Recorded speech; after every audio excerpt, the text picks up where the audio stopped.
तो आप सभी का स्टडी बेस एकेडमी में स्वागत है। हमने पिछले वीडियो में निशांक जानते क्या जैसा कि लिखा गया है 7.2 चल रहा था।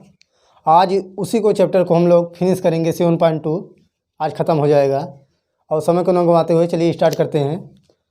देखिए क्वेश्चन क्या कर रहा है। बिंदु ए का निर्देशांक ज्ञात करो जब ए बी वृत्त का व्यास हो और जिसका निर्देशांक यानी केंद्र दिया गया है 2 और 3 है और बी का 1 और 4 है। ठीक ना।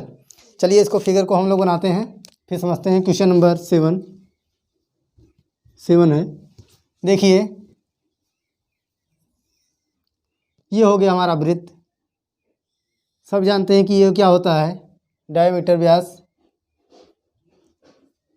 ए और बी। इसका दोस्तों सेंटर दे रखा है, ये वाला सेंटर दे रखा है। क्या दिया गया है 2 और 3, 2,3 दिया है और बी का निर्देशांक दिया है कितना 1 और 4। इसका 1 और 4। ठीक ना। ये पॉइंट हमें मालूम नहीं, यही हमें निकालना है। इसका नाम रख लेते हैं हम कैपिटल एक्स और कैपिटल वाई। ये हो गया। अब देखिए दोस्तों, अगर हम देखें इसका अगर पॉइंट हम ओ रख दें तो ए ओ बराबर कितना होगा ओ बी हो जाएगा। ठीक ना। यानी ये तो क्या होगा यहाँ से यहाँ तक की ये त्रिज्या होगी ना, त्रिज्या, और ये भी क्या होगी त्रिज्या ही होगी आर, यहाँ से यहाँ तक की। ठीक ना। अब देखिए दोस्तों, ये मध्य बिंदु है वृत्त का, पूरे सर्कल का क्या है मध्य बिंदु है, सेंटर पॉइंट है। तो देखिए मध्य बिंदु का जब हम लोग निर्देशांक निकालते थे तो एक फार्मूला आपको लिखाए थे। क्या लिखाए थे फार्मूला, देखिए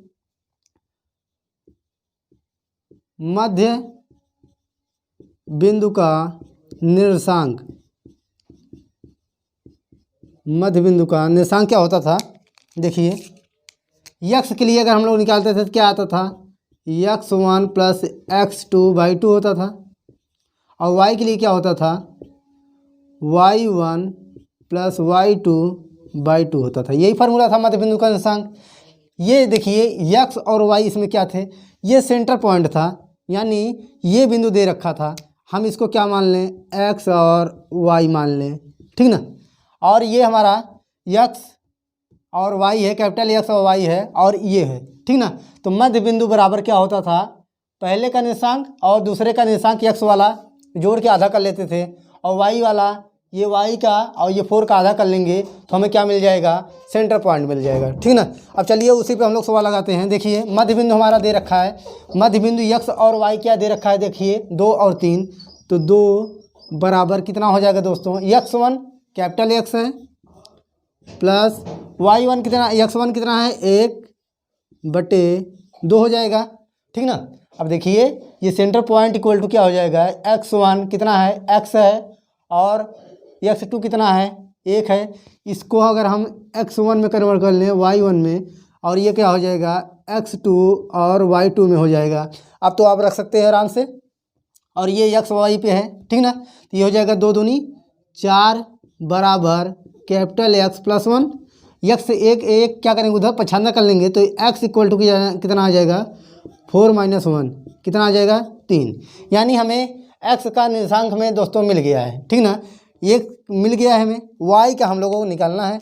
y के लिए देखिए y के लिए क्या होगा, y का निर्देशांक देखिए कितना दे रखा है 3 है। ठीक ना। तो y का निर्देशांक हम लोग 3 लिख देते हैं। ठीक ना। उसके बाद y1 कितना है y1 y है कैपिटल y है प्लस y2 कितना है 4 है बटे 2 आधा कर लेंगे तो 2 3 6 हो जाएगा। 6 बराबर y प्लस 4, y का मान निकालने के लिए 4 उधर पछानता कर लेते हैं तो 6 - 4 बराबर y, या y बराबर कितना आ जाएगा 2। x का मान हमें 3 आ गया, y का मान कितना आ गया 2, तो x का मान कितना है 3 और y का मान 2। यही दोस्तों हमें पूछ रहा था। तो हमें इस पॉइंट ए पॉइंट का निर्देशांक हमें क्या मिल गया 3,2। ठीक ना। ये हो गया आपका सवाल कंप्लीट। अब चलिए अगले क्वेश्चन पे। बहुत ही आसान क्वेश्चन है दोस्तों, कुछ नहीं करना है, मध्य बिंदु का निर्देशांक लगाना है। ठीक ना। अगला क्वेश्चन देखिए।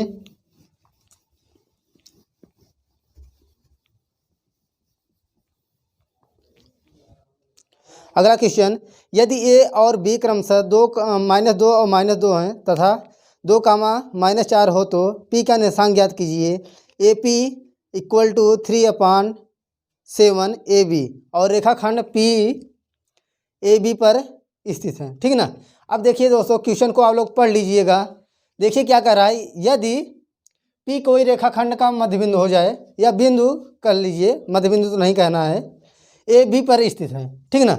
AB पॉइंट पे क्या स्थित है, P है, और P कहाँ है ये हमें मालूम नहीं है। ठीक ना। लेकिन हमें A पॉइंट है और B पॉइंट है, और कितना है दोस्तों ये हमें नहीं मालूम, यहीं कहीं मान लेते हैं कि क्या है, P है। ठीक ना, P है, मध्य बिंदु उसका नहीं है। ठीक ना। अब देखिए आगे क्या है, इसका निर्देशांक दे रखा है, A और B का निर्देशांक, इसका -2 और -2 है, और क्या है 2, -4 है, 2, -4 है।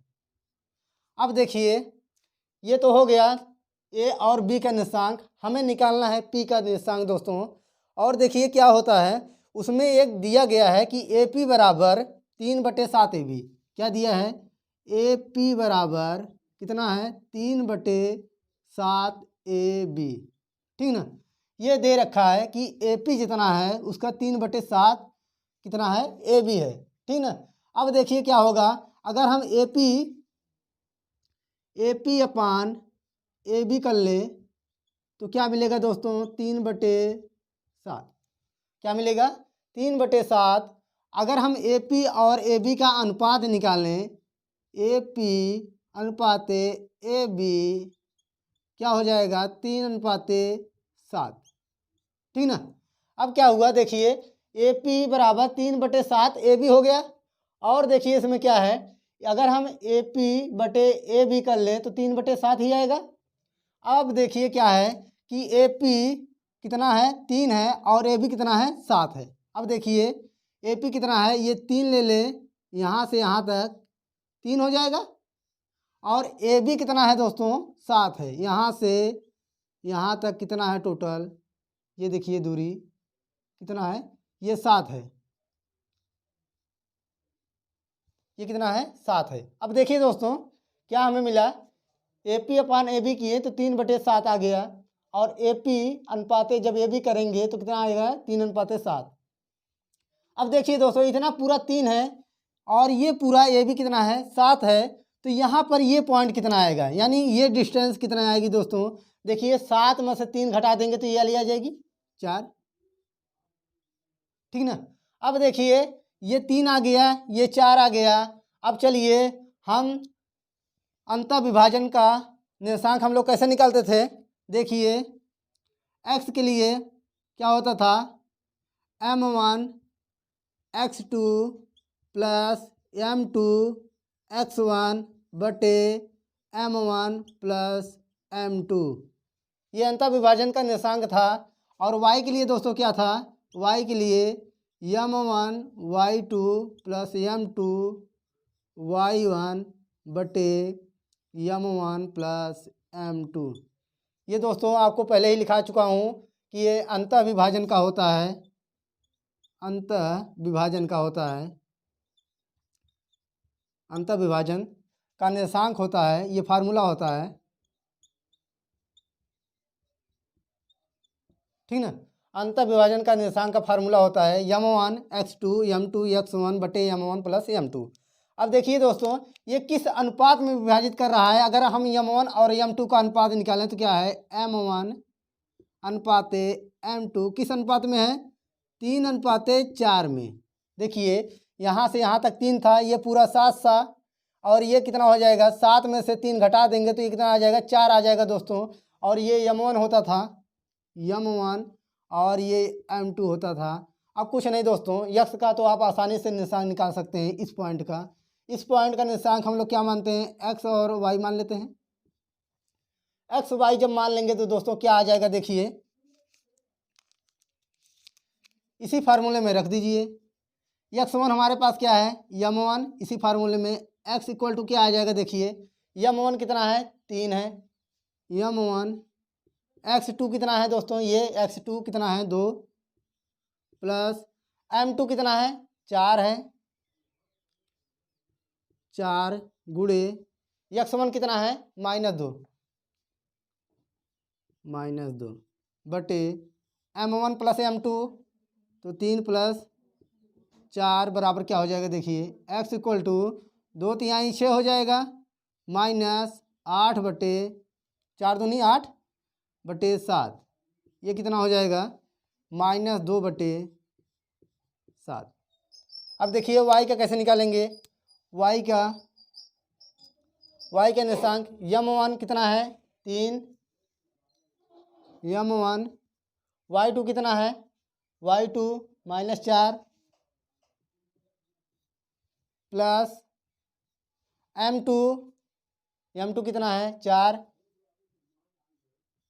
y1 कितना है -2/3+4, तो ये हो जाएगा आपका y इक्वल टू -12 आ जाएगा और -8/7, तो y इक्वल टू क्या निकलेगा, 4×3 12 और 4×2 8, 12 और 8 20 -20/7, ये आपका आ गया निर्देशांक। यानी x और y का निर्देशांक क्या आया है, x और y का निर्देशांक कितना आया है, -2/7 और -20/7, ये आ गया आपका x और y का निर्देशांक। अब चलिए अगले सवाल पे चलते हैं। अगला सवाल देखिए, चलिए अगले क्वेश्चन पे।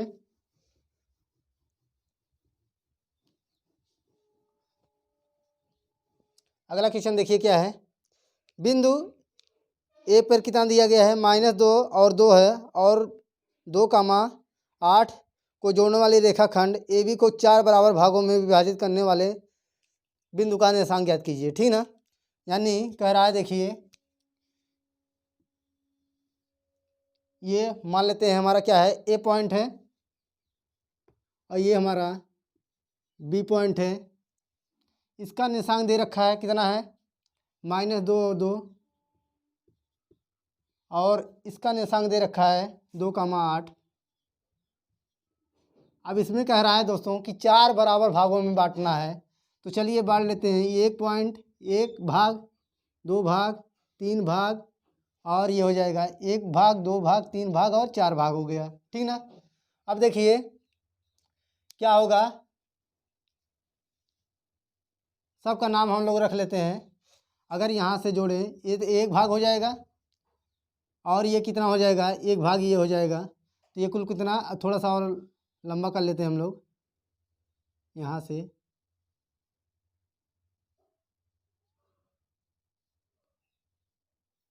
ठीक ना। अब कितने भाग हो गए हैं, देखिए 1 भाग हो गया, 2 भाग हो गया, 3 भाग हो गया, 4 भाग हो गया। 4 भाग, इसका हम नाम रख लेते हैं, ये P1 है, ये P2 है, ये P3 है, ठीक ना। इसका निर्देशांक पूछ रहा है, इसका निर्देशांक और इसका निर्देशांक क्या होगा दोस्तों, तो देखिए ये कितने भागों में, 4 बराबर भागों में, तो हम लोग क्या करेंगे, एक एक भाग में इसको डिवाइड कर लेंगे कि यहाँ से यहाँ तक 1 होगा और यहाँ से यहाँ तक भी 1 होगा और यहाँ से यहाँ तक भी 1 होगा और यहाँ से भी 1 ही। जरूरी नहीं 1 ही रखिए, आप कुछ भी रखिए, लेकिन अगर इसमें 2 रख रहे हैं तो यहाँ पर भी 2, यहाँ पर भी 2, यहाँ पर भी 2 रखना पड़ेगा, क्योंकि कह रहा है कि 4 बराबर भागों में डिवाइड करना है इसको। तो आप कुछ भी रख सकते हैं, लेकिन जो संख्या यहाँ पर रखेंगे वही संख्या यहाँ पर, वही संख्या यहाँ पर और वही संख्या यहाँ पर रखना पड़ेगा। तो चलिए दोस्तों इसको देखते हैं। देखिए दोस्तों, अगर हम P की बात करें, P2 की बात करें, देखिए इसका निर्देशांक दिया गया है, इसका निर्देशांक है। अब देखिए ये अगर हम इसका अगर निर्देशांक निकालें इस पॉइंट का, तो देखिए इसका मध्य बिंदु बनेगा कि नहीं, ये दोनों का मध्य बिंदु हो जाएगा, क्योंकि देखिए 1 और 1 2 हो जाएगा इधर से, 1 और 1 2 इधर से हो जाएगा, तो इसका मध्य बिंदु बन जाएगा। तो इसका नाम रख लेते हैं हम x, y, ठीक ना। अब देखिए ये मध्य बिंदु बन जाएगा, किसका मध्य बिंदु बनेगा, ए बी का मध्य बिंदु क्या है, P2। यहाँ पर अगर लिखना चाहो तो लिख सकते हो, ए बी का मध्य बिंदु P2 का निर्देशांक हमने क्या मान रखना है, x और y। तो मध्य बिंदु का निर्देशांक लगा दीजिए, x बराबर क्या होता है, x1 प्लस x2/2। तो इसी पे रख लीजिए आप लोग। x1 कितना है, x1 -2 और x2 कितना है 2/2। तो कितना आ जाएगा दोस्तों, ये 0 आ जाएगा, ठीक ना। अगर हम y का निकालें तो y का क्या होता है y1 प्लस y2/2। तो y1 कितना है 2 है और y2 कितना है 8/2। ये हमारा x1 y1 x2 y2 वही है। तो ये हो जाएगा 8 2 10/2 बराबर कितना आ जाएगा 5। यानी इसका निशांक तो हम लोग निकाल लिए। इसका निशांक हमने क्या निकाला 0,5। इसका निशांक कितना आ गया 0,5। अब देखिए दोस्तों कुछ नहीं, बहुत ही सिंपल है। अब देखिए इसका जब निशांक आ गया तो इसका निशांक ये भी तो 1 1 है, इसका भी तो मध्य बिंदु होगा। इसका हम लोग क्या मान लेते हैं, कैपिटल X और कैपिटल Y मान लेते हैं। ये भी तो 1 1 में भाग में डिवाइड कर रहा है। तो P1 का निशांक यहाँ पर लिखना पड़ेगा, P1 के मध्य बिंदु का निशांक, P1 के मध्य बिंदु का निर्देशांक क्या हो जाएगा।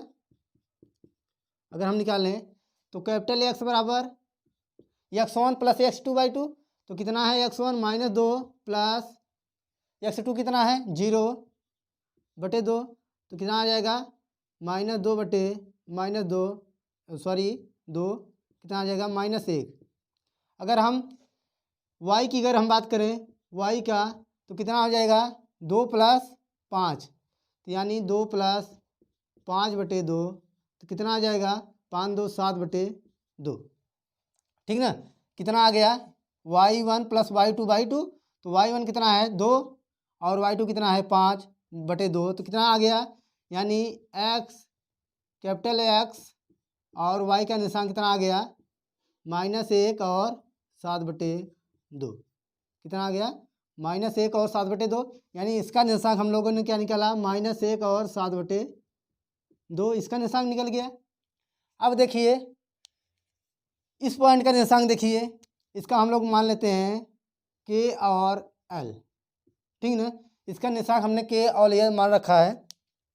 चलिए अब इसका लिखते हैं हम लोग P3 का निशान। यहाँ पे P3 का निर्देशांक, P3 का निर्देशांक ये देखिए 1 और 1 में ही डिवाइड कर रहा है। तो ये तो मध्य बिंदु बनेगा। P3 का निर्देशांक यानी P पॉइंट P2 और B का क्या है मध्य बिंदु है। P2 का और B का, P2 और B का क्या है मध्य बिंदु है, क्योंकि एक ही एक भागों में बांट रहा है। तो P3 का मध्य बिंदु का निर्देशांक इसका K बराबर क्या होगा x1 प्लस x2/2। मध्य बिंदु का निर्देशांक वही फार्मूला। तो x1 क्या बनेगा दोस्तों, देखिए 0, x1 प्लस x2 कितना है 2/2। तो कितना आ जाएगा केवल 1 आ जाएगा।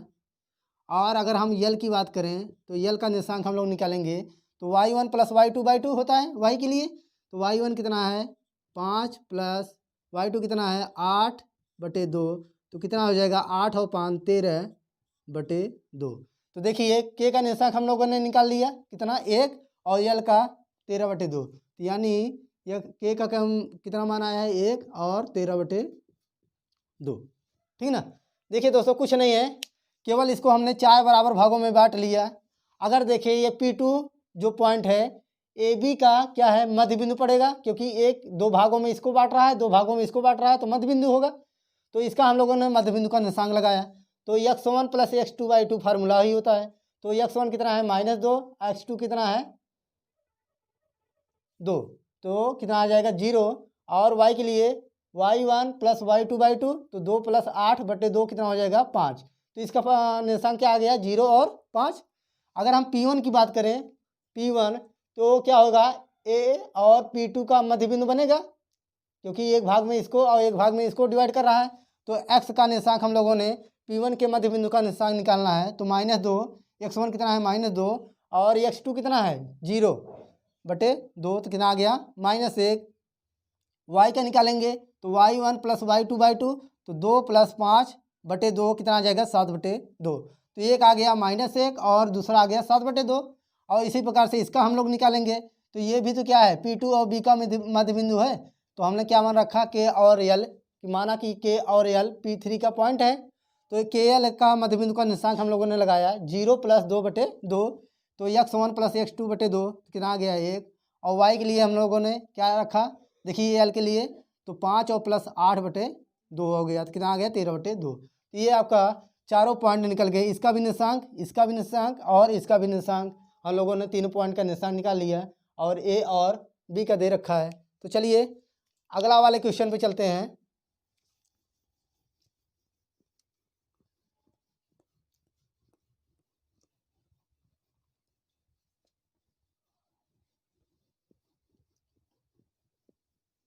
चलिए क्वेश्चन नंबर अगला, एक समचतुर्भुज का क्षेत्रफल ज्ञात करो जिसके शीर्ष 3,0, 4,5, -1 और 4 और -2 और 1 है। समचतुर्भुज हम लोग बनाते हैं। समचतुर्भुज क्या होता है, जिसकी चारों भुजाएं क्या हों, समान हो, वो क्या होता है समचतुर्भुज। मान लेते हैं कि हमारा क्या है, समचतुर्भुज है, ठीक ना। इसका पॉइंट हम लोग नाम रख लेते हैं A, ये B, ये C और ये D, ठीक है ना। अब देखिए दोस्तों, हर का पॉइंट दिया है, सबका पॉइंट दिया गया है 3,0, 3,0 और 4,5 और क्या दिया है -1 और 4, -1 और 4 और अगला क्या है -2 और -1, -2 और -1, -1। देखिए ये क्या हो जाएगा, ये तो विकर्ण हो जाएगा और ये भी क्या हो जाएगा, विकर्ण हो जाएगा, विकर्ण हो जाएगा। अब देखिए दोस्तों, समचतुर्भुज का क्षेत्रफल क्या होता है, पहले इसको विकर्ण निकाल लीजिए। AC के बीच की दूरी, फार्मूला क्या था, यानी AC के बीच की दूरी, फार्मूला पहले ही लिखा चुका हूँ आपको कि AC के किसी के दो पॉइंट के बीच की दूरी हम लोगों ने फार्मूला क्या सीखा था कि x2 - x1 का whole square plus y2 - y1 का होल स्क्वायर, यही फार्मूला था। यही फार्मूला हम लोग रखते थे, क्या मान निकलता था बीच की दूरी, तो AC के बीच की दूरी का फार्मूला हम लोग रख देते हैं। तो देखिए x1, देखिए x2 कितना है, अगर हम लोग इसको x1 और y1 में कन्वर्ट कर लें और ये x2 और y2 में कन्वर्ट कर लें तो क्या हो जाएगा दोस्तों। देखिए x1 कितना है, x2 कितना है -1, तो -1 और माइनस x1 कितना है 3 का होल स्क्वायर प्लस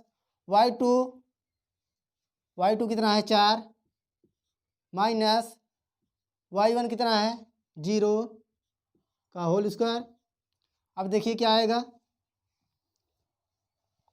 ये 3 1 4 हो जाएगा, 4 4 16 हो जाएगा, 16 और ये भी क्या हो जाएगा, 4 में से 0 गए 4, ये भी 16 हो जाएगा। तो क्या निकलेगा, रूट में 32 हो जाएगा, 16 दूना 32 और 32 का जब वर्गमूल निकालेंगे तो क्या हो जाएगा, 4 कणी में 2 हो जाएगा। यानी AC के बीच की दूरी क्या आ गई हमारी, AC इक्वल टू कितना आ गया, ये भी AC है, AC इक्वल टू कितना आ गया 4 कणी में 2, ये हो गया। अब देखिए इसी प्रकार BD हम निकालेंगे, यहाँ पर लिखना पड़ेगा BD के बीच की दूरी, ठीक ना। BD के बीच की दूरी, तो हम इसको मान लेते हैं कि हमारा क्या है, कोई पॉइंट मान लीजिए x1 और x2 मान चुके हैं, तो इसको भी मान लीजिए, कोई दिक्कत नहीं है, x1 x2 y1 और ये भी हो जाएगा x2 और y2। जरूरी नहीं कि आप कोई पॉइंट मान लीजिए, x1 x2 मान चुके हैं तो x3 x4 मान लीजिए, x5 x4 का मान लीजिए, कोई दिक्कत नहीं है। आप केवल जानकारी के लिए रखिए कि हमें ये x लेना है, ये y लेना है, और ये x लेना है, ये y लेना है। अब वो फार्मूले पे आप रख दीजिए, क्या होगा फार्मूला, देखिए x2 - x1, तो x2 कितना मान लिए हैं हम 4 है, x2 यहाँ पर हम मान लेते हैं x2 कितना है -2 ले लेते हैं, -2 और x1 कितना है 4 -4 का whole square plus y2 minus y1, y2 कितना है -1 और क्या हो जाएगा y2, y1 कितना है -5 का स्क्वायर। बस यही हल कर लीजिए। 4 2 6 हो जाएगा, 6 6 36 हो जाएगा, 36 और ये 5 1 6 36 हो जाएगी ये भी। तो ये 36 दूना 72। अब 72 का स्क्वायर रूट निकालिए। देखिए 72 का 2 से कटेगा 36, 2 से कटेगा 18, 2 से कटेगा 9, फिर 3 से कटेगा 3, फिर 3 से कटेगा 1। तो देखिए हो जाएगा, इसका बनेगा नहीं तो इसका 1 3 निकलेगा, इसका 1 2 निकलेगा, उसको नहीं निकलेगा तो 3 दूनी 6 करनी में 2 हो जाएगा। तो ये कितना आ जाएगा 6 करनी में 2, ठीक ना। ये देखिए BD के बीच की दूरी आ गई, BD के बीच की दूरी क्या आ गई 6 करनी में 2, यानी ये आ गया 6 करनी में 2। अब देखिए सम चतुर्भुज का क्षेत्रफल ही पूछ रहा है, तो होता है सम चतुर्भुज का क्षेत्रफल बराबर 1/2। ये देखिए विकर्ण को हम D1 लिखते हैं तो ये हमारा D1 हो जाएगा। ये अगर हम D2 लिख दें इसको, ये हो जाएगा D2। तो होता है 1/2 विकर्णों का गुणनफल, यानी विकर्णों का गुणनफल क्या होगा, विकर्णों का गुणनफल। तो बराबर क्या हो जाएगा 1/2 विकर्ण D1 और D2 है, तो बराबर 1/2 D1 कितना निकाले हैं हम लोग 4 का निम्न 2, और ये हो जाएगा कितना 6 का निम्न 2। तो देखिए कितना हो जाएगा 6 चौको 24 और √2 कितना हो जाएगा, एक 2 हो जाएगा, तो 24 गुणे 2/2 हो जाएगा। ये 4 6 24 और √2 का गुणा √2 में होगा तो केवल 2 आ जाएगा, तो 1 2 2 से कट जाएगा, तो कितना आ जाएगा 24। यही आ जाएगा हमारा क्या क्षेत्रफल आ जाएगा दोस्तों, कितना आ जाएगा 24 इकाई, ठीक ना। ये कितना आ जाएगा 24 इकाई। कुछ नहीं, केवल आपको A और C के बीच की दूरी निकालना है और B और D के बीच की दूरी निकालना है। तो हमने क्या निकाला, जैसा AC के बीच की दूरी x2 - x1 plus y2 - y1 वाला फार्मूला हम लोगों ने रख दिया। और इसी प्रकार से BD के बीच की दूरी x1 x2 - x1 आप ऐसे भी कर सकते हो, x1 - x2 और y1 - y2 वाला करके निकाल सकते हो, कोई दिक्कत नहीं है। तो हमने क्या निकाला कि AC के बीच की दूरी 4 का निम्न 2 और BD के बीच की दूरी 6 का निम्न 2, और इसका जब हम लोगों ने क्षेत्रफल क्या जानते हैं कि 1/2 विकर्णों का गुणनफल होता है, इसी फार्मूले पर हम लोग रख दिए। तो ये 4 का निम्न 2 D1 और जो ये 6 का निम्न 2 D2, तो इसी के हम लोगों ने मल्टीप्लाई कर लिया तो कितना आ गया 24 इकाई। तो ये आपका दोस्तों चैप्टर आज फिनिश हो गया, जो कि 7.2 था। अब हम लोग नए चैप्टर के साथ स्टार्ट करेंगे नेक्स्ट वीडियो में, यानी प्रश्नावली 7.3। तो अगर हमारी वीडियो अच्छी लगी हो तो लाइक सब्सक्राइब और शेयर जरूर कीजिएगा, और आप लोग मेहनत कीजिए, ताकि सवाल कोई हार्ड नहीं होता है, हार्ड उसको केवल आप लोगों के द्वारा बनाया जाता है। आप 1 2 बार 3 बार ट्राई करेंगे, 2 3 बार ट्राई करिए, आपको ज़रूर समझ में आएगा। और नहीं समझ में आता है तो आप लोग कमेंट जरूर कीजिएगा। तो मिलते हैं अगले वीडियो में, आज के लिए इतना ही, जय हिंद।